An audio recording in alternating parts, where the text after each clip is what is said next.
Olá, sejam bem-vindos a este canal. Nós queremos cumprimentar a todos com a paz do Senhor Jesus. Estamos com mais uma lição, agora com a lição de número 9, 27 de fevereiro de 2022. E nós estamos observando que estamos já caminhando para o final desse trimestre. E eu gostaria de lembrar a vocês que nós estamos estudando sobre a Bíblia Sagrada, a supremacia das Escrituras, a inspirada, inerrante e infalível Palavra de Deus. Esta lição de número 9, nós temos o seguinte título: As histórias e as poesias falam ao coração. O texto áureo nós encontramos no Salmo 119, versículo 107, que nos diz: Estou aflitíssimo, vivifica-me, ó Senhor, segundo a tua palavra.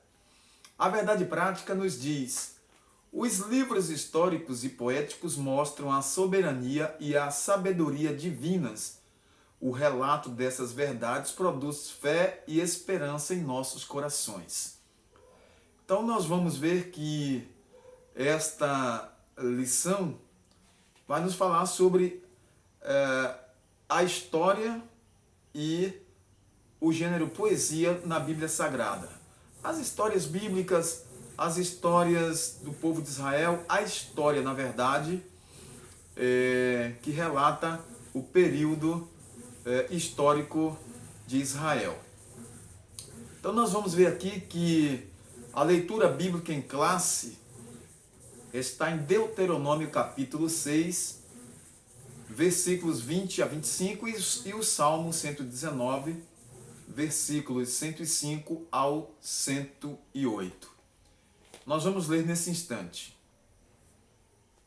Quando teu filho te perguntar no futuro, dizendo: que significam os testemunhos e estatutos e juízos que o Senhor nosso Deus vos ordenou? Então dirás a teu filho: éramos servos de Faraó no Egito, porém o Senhor com mão forte nos tirou do Egito. E o Senhor, aos nossos olhos, fez sinais e maravilhas, grandes e terríveis, contra o Egito, contra Faraó e toda a sua casa. E dali nos tirou para nos levar e nos dar a terra que jurara a nossos pais. E o Senhor nos ordenou que cumpríssemos todos estes estatutos, que temêssemos ao Senhor nosso Deus, para nosso perpétuo bem, para nos guardar em vida, como no dia de hoje. E será para nós justiça quando tivermos cuidado de cumprir todos estes mandamentos perante o Senhor nosso Deus, como nos tem ordenado. O Salmo 119, do 105 ao 108, nos diz: lâmpada para os meus pés é tua palavra e luz para o meu caminho. Jurei e o cumprirei, que guardarei os teus justos juízos. Estou aflitíssimo, vivifica-me, ó Senhor, segundo a tua palavra. Aceita, eu te rogo, as oferendas voluntárias da minha boca, ó Senhor, ensina-me os teus juízos. Nós temos a introdução para esta aula, que nos diz o seguinte: a Bíblia faz uso de gêneros literários para expressar a revelação divina, para contar as histórias do povo de Deus. Os livros históricos servem-se da literatura chamada de narrativa. Os livros poéticos e de sabedoria recorrem ao texto lírico, com o propósito de despertar sentimentos. Em vista disso, na lição de hoje, estudaremos as experiências e as instruções relatadas nesses livros, cuja mensagem fortalece o nosso coração, ou os nossos corações. Estamos prosseguindo em nosso estudo bíblico sobre as Sagradas Escrituras e nesta lição nós temos os livros históricos e poéticos. Nós vamos ver gêneros literários como narrativas, nós vamos ver texto lírico, tudo Deus usou para que nós pudéssemos compreender a sua vontade dentro da narrativa bíblica, dentro do texto bíblico, dentro da sua palavra escrita, para compreendermos a sua vontade. Os alunos devem compreender que as narrativas presentes nos livros de Josué, até as crônicas, apresentam experiências de Israel com Deus. Então, as histórias do Antigo Testamento, narradas de Josué a Esther, dos livros históricos, e também ali chegando em Crônicas, Reis, nós vamos entender que Deus nos faz compreender a história sagrada nos livros históricos. E tudo foi escrito para o nosso ensino, para o nosso aprendizado. Então, em vista disso, na lição de hoje estudaremos as experiências e as instruções relatadas nos livros históricos e também nos livros poéticos para fortalecimento dos nossos corações, da nossa fé. Vamos ver primeiro aqui os livros históricos. Eu não vou passar aqui pormenores. Hoje eu não vou falar sobre plano de aula, não vou falar sobre os objetivos. Eu sei que os objetivos são importantes. Eu posso até relatar, mas não vou aqui demorar. Os objetivos de nossa lição são objetivos bem simples e específicos. Vamos ver aqui? Primeiro nós vamos ver que é preciso destacar as narrativas de Josué e Juízes e apresentar as histórias dos reis de Israel e de Judá. Segundo, conhecer a estrutura e características da literatura bíblica, poética e de sabedoria. E terceiro, mostrar os princípios práticos para a vida cristã. Não é tão importante somente mostrar a parte teórica, mostrar a teoria, mas levar os alunos à prática, a colocar em prática a palavra de Deus. Eu sei que a teoria é muito bonita, a teoria é bom, mas a palavra de Deus nos diz que sejamos praticantes da palavra, sejamos praticantes de tudo que Deus fala para nós, tá certo? Pois bem, vamos ver os livros históricos. Após a morte de Moisés, Deus chamou Josué para liderar o povo para conquistar a terra prometida. Nós encontramos isso em Josué 1:1. Ali Deus anima Josué e diz: "Sê forte e corajoso, porque assim como eu fui com Moisés, serei contigo. Não te aparte o livro desta lei, não te aparte o livro desta lei. Medita nele de dia e noite, para que possas te conduzires e para que possas fazer este povo herdar a terra que eu tenho prometido." Então, a Bíblia Sagrada é muito importante para a caminhada cristã, para que nós possamos ter êxito na fé e na nossa jornada cristã.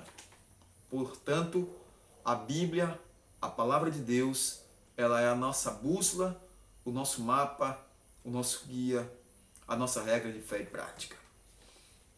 Então, Deus disse a Josué: "Sê forte e corajoso, anima-te." As gerações seguintes, para assegurar a herança, não é? Deus, através de Josué, encorajou. Deus também estava com eles todos os dias, para que eles pudessem ter vitória. Os registros dessa experiência com Deus e da posse da terra são chamados livros históricos. Tudo isso que foi registrado vai de Josué, não é, a Esther, mais ou menos, os livros históricos. Então, são um total de 12 volumes que relatam a história de Israel, desde a entrada em Canaã, ali cerca de 1400 anos antes de Cristo, até o tempo de Esdras e Neemias, por volta de 400 antes de Cristo. Nesse período, Israel experimentou a providência, a proteção e também o juízo divino. Esse relato demonstra que Deus controla o curso da história. Josué 21, 45. Eu gostaria de ler com todos vocês. Nós temos aqui a Bíblia Sagrada e vamos ler Josué no capítulo 21 e o versículo 45. Vamos ler a palavra de Deus. Leia conosco. Você que está aí, tem a Bíblia, leia conosco. Palavra alguma faltou de todas as boas palavras que o Senhor falara à casa de Israel. Tudo se cumpriu. Olha que palavra maravilhosa. Palavra nenhuma falhou de todas as boas palavras que o Senhor falara à casa de Israel. Tudo se cumpriu. Josué, capítulo 21, versículo 45. Que maravilha! Esse é o Deus que não falha, que não muda e que é fiel nas suas promessas. A falha é sempre humana. A falha vem sempre da parte do homem. Vamos ver aqui as histórias dos juízes, no tempo dos juízes. Depois de Josué, vieram os juízes que governaram Israel até o profeta Samuel. Atos, capítulo 13, versículo 20. Vamos ver o que é que diz Atos dos Apóstolos, capítulo 13 e o versículo 20. Isso é importante para o nosso ensino, a confirmação da palavra de Deus. Atos 13 e 20 diz assim: E depois disto, por quase 450 anos, lhes deu juízes, até ao profeta Samuel. Então, a época dos juízes são cerca de 400 anos da história com a atuação de 12 juízes. 12 juízes. Isso não é por acaso, o número 12. Nada na Bíblia é por acaso. O número 12 é um número que traz uma significação muito grande, porque 12 fala de 12 tribos de Israel. Os 12 filhos que tiveram ali os nomes que originaram as tribos de Israel. 12 também fala dos 12 apóstolos. Então, 12 é sempre um número significativo, certo? Nessa época, na época dos juízes, não havia rei em Israel e cada um andava como queria, como está escrito em Juízes 21 e o versículo 25. Vamos rapidamente lá verificar o que diz Juízes, capítulo 21, não é? Juízes 21 e 25. Vamos verificar rapidamente o que é que diz a palavra de Deus. 21 e 25. Diz assim a palavra do Senhor. Juízes 21. Juízes 21. Vamos pegar aqui o texto exato, como está na palavra de Deus. Então, observe que a palavra de Deus, ela não falhou, as promessas de Deus não falharam, e Deus cumpriu tudo aquilo que disse para Israel, nada falhou. Agora vem a época dos juízes, veja o que aconteceu aqui, veja o que estava acontecendo, e o que é que diz 21 e 25 de Juízes. Diz assim: Naqueles dias não havia rei em Israel, porém cada um fazia o que parecia reto aos seus olhos. havia um declínio espiritual por causa da falta de liderança. Cada um andava como queria. Por essa razão, houve um declínio muito grande ali em Israel, porque cada um fazia o que queria. Como resultado, os israelitas foram subjugados pelas nações vizinhas e, apesar disso, mediante o arrependimento de Israel, Deus entrava com libertação e resgatava da mão do opressor. Nós vemos ali em Juízes, capítulo de número 6, não é? Quando Deus usa aquele jovem, não é? Gideão, para novamente livrar Israel das mãos dos seus opressores, nesse caso aqui, os midianitas. Porém, os filhos de Israel fizeram o que parecia mal aos olhos do Senhor, e o Senhor os deu nas mãos dos midianitas por 7 anos, prevalecendo a mão dos midianitas sobre Israel. Então Israel fez para si covas, não é? Por causa dos midianitas, vieram covas que estão nos montes e as cavernas e também as fortificações. Eles se escondiam naqueles buracos, naquelas cavernas, com receio, com medo dos midianitas que vinham em bandos para roubar os cereais, as novidades da terra. E Israel empobreceu muito nessa época. Aí o anjo aparece a Gideão, e Gideão é grandemente usado por Deus nesta época para livrar Israel das mãos dos midianitas e de outros povos que estavam assolando Israel. Então foi nessa época que Deus usou poderosamente 12 juízes, né? 12 juízes. E Deus novamente teve compaixão do seu povo. Agora vamos para a época dos reis. Por volta do ano 1050 a.C., Deus constituiu Saul como rei em Israel. Por quê? Porque as nações tinham reis e Israel começou a clamar e a pedir a Deus. Todo mundo tem rei e nós não temos. As nações têm reis e nós não temos. Dai-nos um rei. Não foi da vontade de Deus isso, mas eu creio que Deus permitiu que Saul governasse como rei. Saul não foi um bom rei. Saul fez o que era mal aos olhos do Senhor. Então o reinado de Israel começou com Saul, que depois se desviou dos caminhos do Senhor e foi uma tristeza em Israel. Mas Deus permitiu que viessem homens assim, para que também o povo aprendesse a temer ao Senhor. O povo passou por momentos muito difíceis. Depois veio o rei Davi e aí as coisas melhoraram bastante.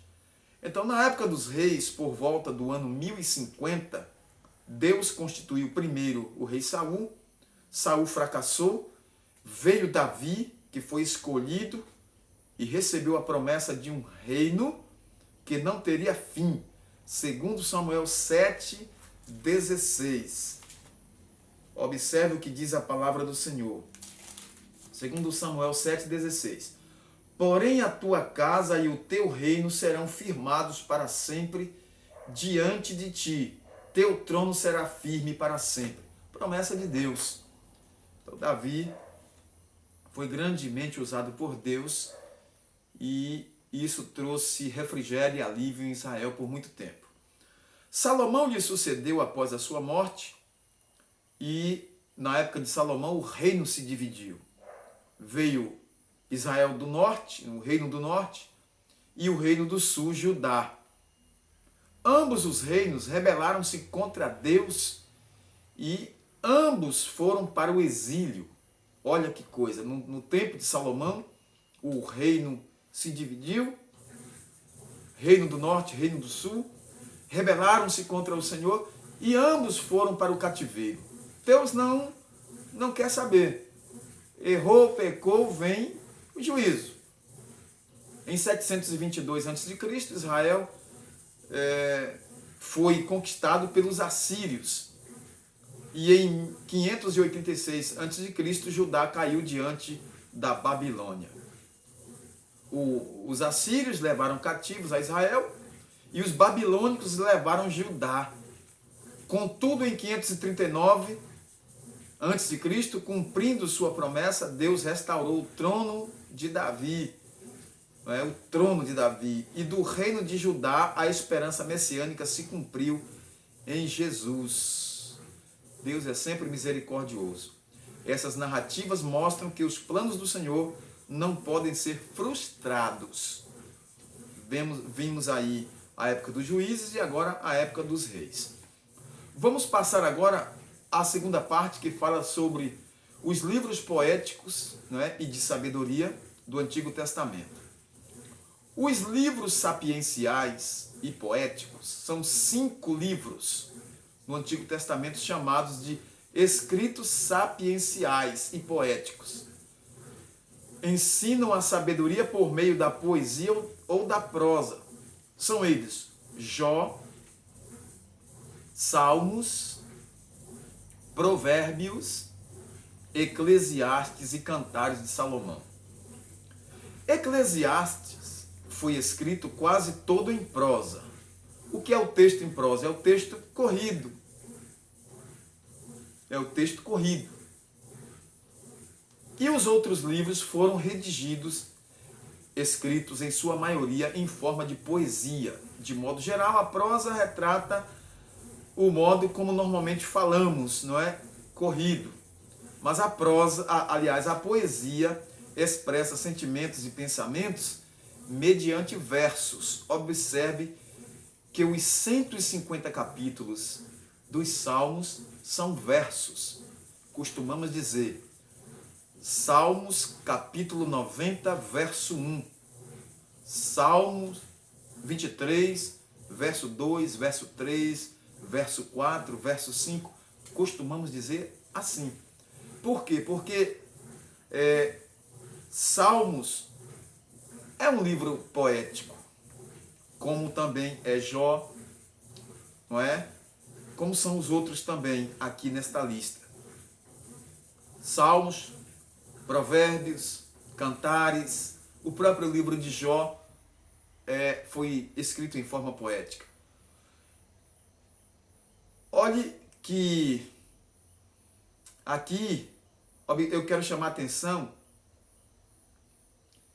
A poesia expressa sentimentos e pensamentos mediante versos que atingem o intelecto e as emoções. Deus usa a sua palavra para que nós possamos nos render a essa beleza de escrita, essa beleza de escrita divina. Aqui não é simplesmente poesia, é poesia divina, poesia sacra.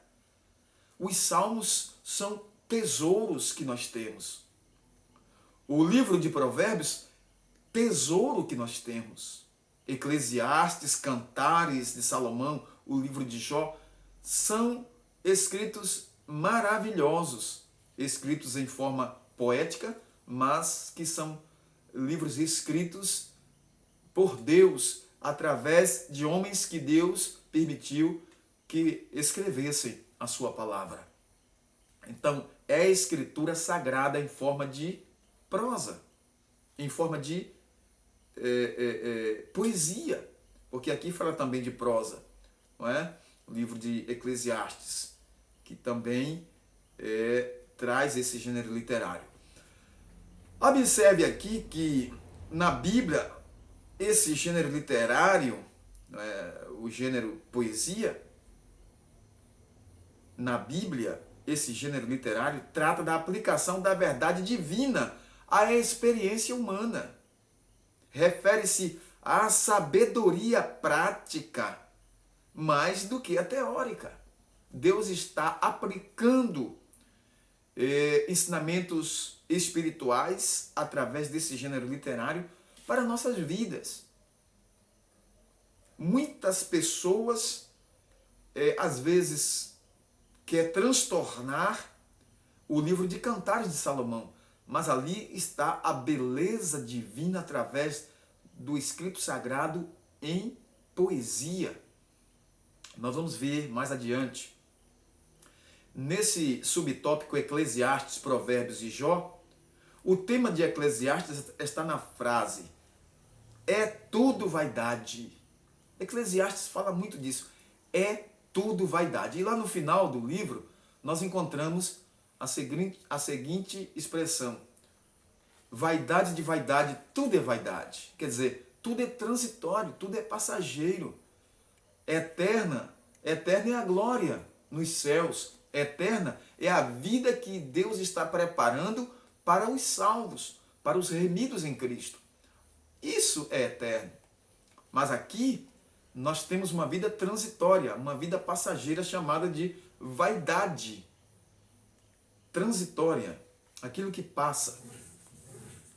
Então, o tema de Eclesiastes está na frase é tudo vaidade. Eclesiastes 1, 2. Indicando a efemeridade da vida humana. Por isso, ao final, o autor, ele sempre declara que teme a Deus e guarde os seus mandamentos. Tema a Deus e guarde os seus mandamentos. Por quê? Porque tudo é passageiro, tudo passa. Mas aqueles que fazem a vontade de Deus permanecem eternamente e vão usufruir da glória de Deus. Salmos e cantares de Salomão, salmos em hebraico significa louvor. Sinaliza que a mensagem principal do livro de Salmos é louvor, oração e adoração. Também é um livro de instrução porque nos mostra como servir ao Senhor. Os salmos estão repletos de doutrina, ensinamento, não é? Instrução, nos leva a louvar a Deus, a adorar ao Senhor e a servir ao Senhor de modo esplendoroso. Ainda fala profeticamente acerca do Messias. Nesses aspectos, considera-se como verso-chave Salmos 29, verso 2. Dai ao Senhor a glória devida ao seu nome. Adorai o Senhor na beleza da sua santidade. O livro de Cantares ilustra o compromisso, a intimidade e o amor que deve existir no casamento. O casamento é tomado como um emblema, como uma comparação do amor do noivo para a noiva, que é Cristo para com a sua igreja. O livro de Eclesiastes é um livro espiritual. É um livro que mostra o amor do noivo Jesus para a sua noiva, a igreja.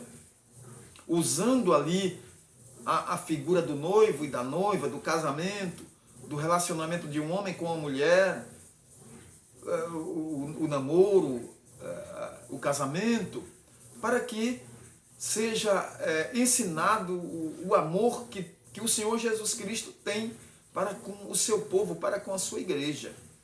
Jesus é o noivo, a igreja é a noiva.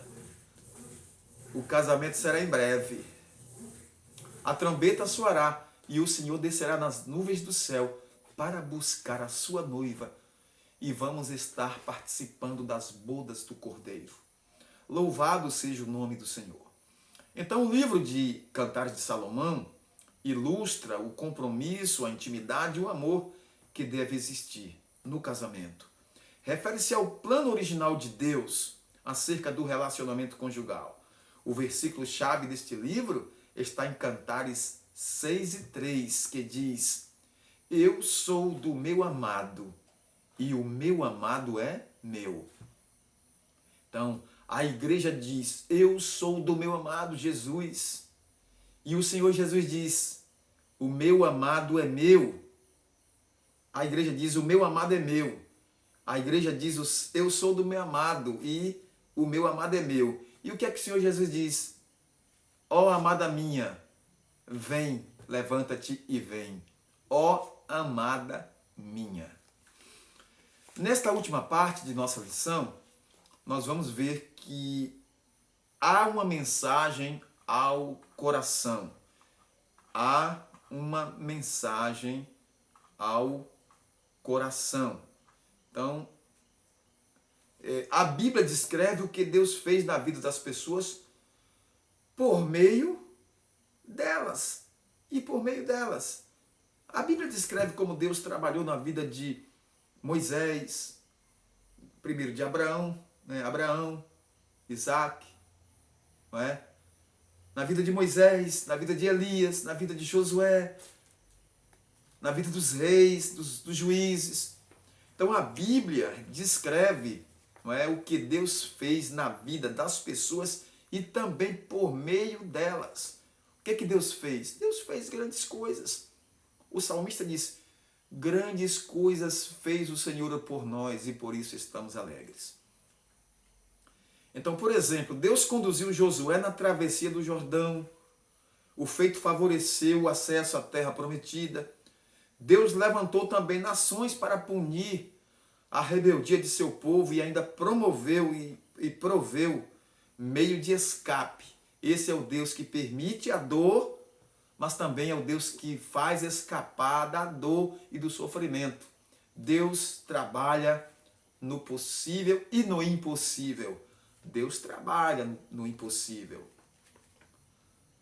Deus dificulta as coisas para que, quando está tudo difícil e não há saída, Deus entra com providência. Deus permite a dor, sim. Deus permite o sofrimento, permite, mas para um fim melhor, para que haja libertação, para que haja transformação, para que haja salvação e libertação de vidas. Deus não tem prazer no sofrimento de ninguém, nem na morte do ímpio. Deus quer que todos venham ao pleno conhecimento da verdade. Então há uma mensagem ao coração. Uma mensagem de poder, uma mensagem de sabedoria. Deus é a fonte de toda a sabedoria. E o propósito da sabedoria é agradar a Deus. Diz que o princípio da sabedoria é o temor ao Senhor. Está escrito na palavra de Deus. No livro de Provérbios, no capítulo 3, gostaria de chamar a atenção de todos para esta passagem. Por gentileza, vamos ler aí Provérbios 3 e 5. Leia o que é que diz a palavra do Senhor.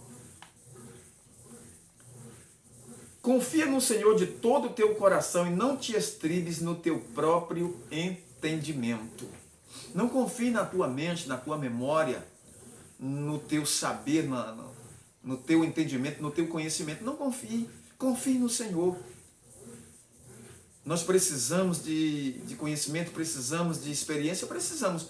Mas nós confiamos no Senhor e não nos estribamos no nosso próprio entendimento, na nossa mente, no que nós temos, mas no que o Senhor é para nós.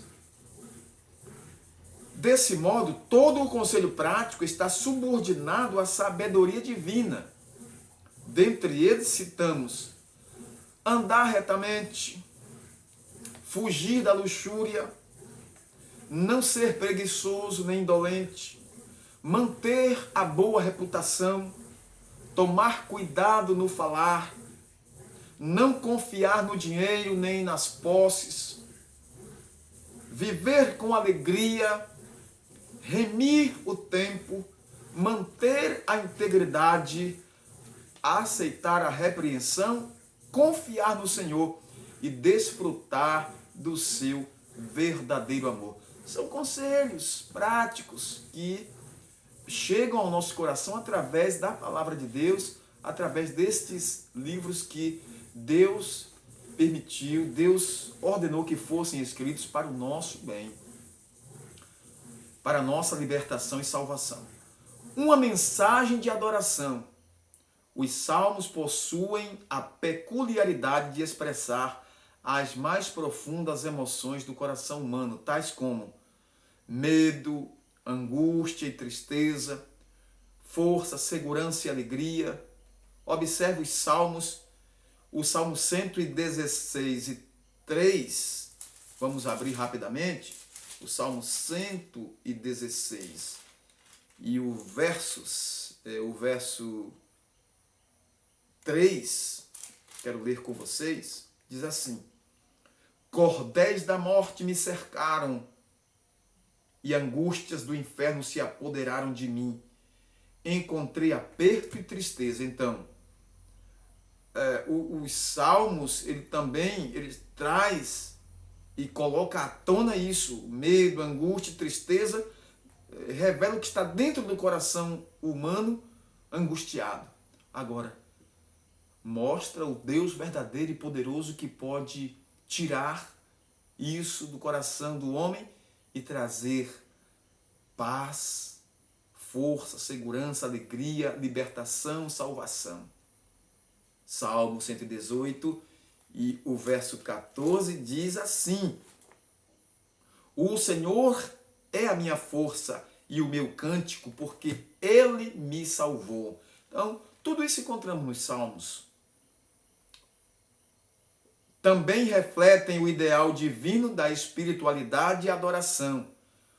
Encontramos, entre outros, os destaques do coração que confia no Senhor, o coração contrito, o coração que glorifica, o coração que agradece, o coração que se arrepende, como no Salmo 51:1, quando Davi ali se derrama perante o Senhor e se arrepende do seu pecado, a fim de manter a verdadeira adoração em todas as circunstâncias da vida. O salmista descreveu a conduta por ele adotada.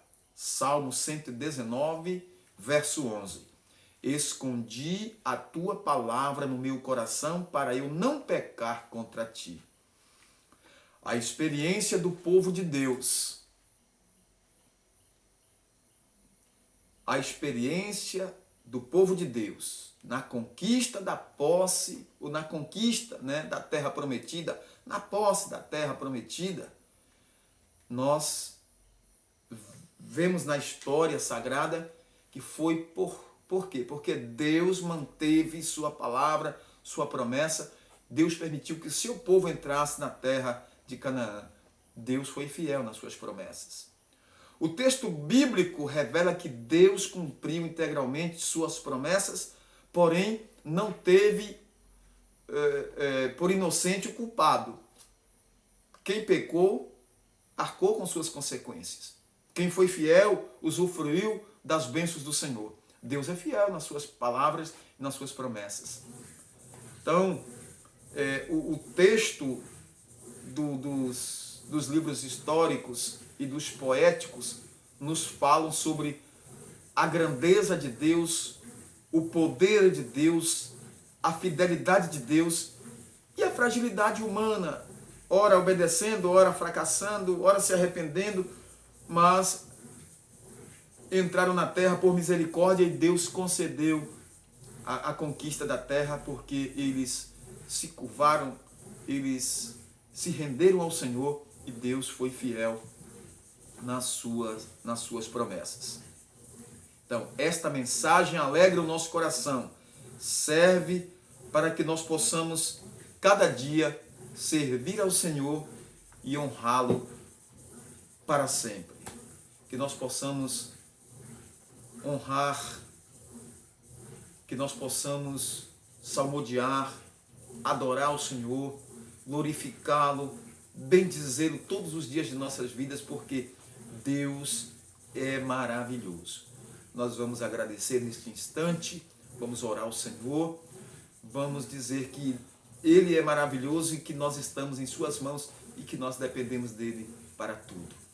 Soberano e eterno Deus, maravilhoso Pai, em nome de Jesus eu te agradeço por esta oportunidade, Senhor. Te glorifico, te exalto, porque Tu és o Deus Todo-Poderoso, o Deus de Israel, o Deus desta igreja, o Deus a quem servimos. Te louvamos e te agradecemos porque o Senhor nos resgatou das mãos do inimigo, nos tirou da terra do pecado, da escravidão do pecado e nos trouxe para a maravilhosa luz. Aqui estamos, Senhor, para te servir. Sê conosco, continua conosco até o fim, que nós possamos, Senhor, ser fiéis, que nós possamos honrar, glorificar e exaltar o nome do Senhor até o fim. Ó Deus eterno, te glorificamos em nome de Jesus por tudo. E esperamos, Senhor, em breve estar com o Senhor. Fica conosco, nos abençoe e nos guarde sempre.